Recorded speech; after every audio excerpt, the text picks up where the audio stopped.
الله الرحمن الرحيم. السلام عليكم ورحمة الله وبركاته. ازيكم يا اصدقائي وكل حبايبي، اتمنى تكونوا بخير. انا سمر من قناة بنوتة منيوية. النهاردة ان شاء الله هنعمل مع بعض كوسة باللحمة في الفرن. طبعا احنا هنا بنسلق اللحمة يا بنات نص سلقة، بس بنستنى لما الرجيم اللي بيطلع ده نشيله. كل ما بيتكون بنشيله، بعدين بنحط لها بصلة وبنضيف لها التوابل بتاعتها. بعد ما بنضيف التوابل هنستنى عليها كده لما تتسلق نص سلقة، وبعدين نشيلها من على النار. هنرجع بعد كده نكمل لكم ايه اللي هنعمله في المرحله اللي بعد كده.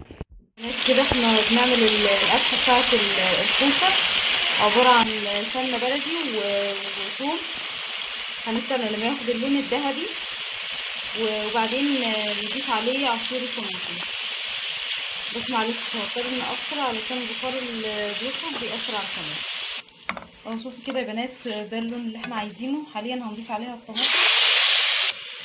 شوفوا كده يا بنات، هنسيبها طبعا لما تتسبك وبعدين نشوف المرحله اللي بعد كده. شوفوا يا بنات، هنا احنا قطعنا الكوسه زي ما انتم شايفين كده،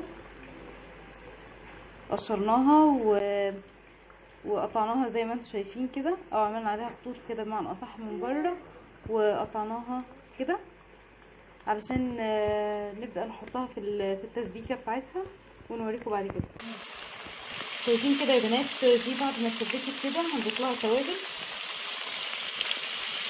ونحركها كده ونقلبها. معلش هو البخار بيكون صعب شويه في التسويه.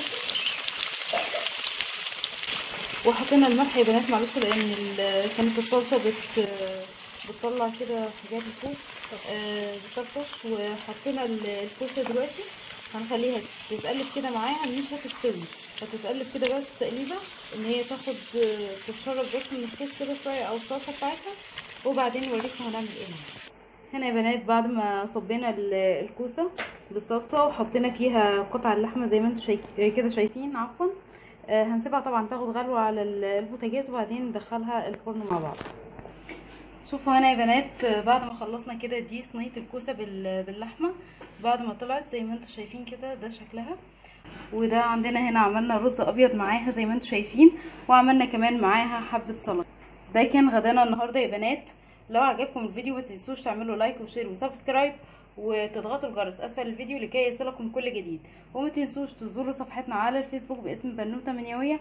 اتمنى لكم اوقات سعيده. على فكره يا بنات، السفره دي النهارده تنفع سفره جميله جدا لرمضان. اتمنى لكم اوقات سعيده ومع السلامه. السلام عليكم ورحمه الله وبركاته.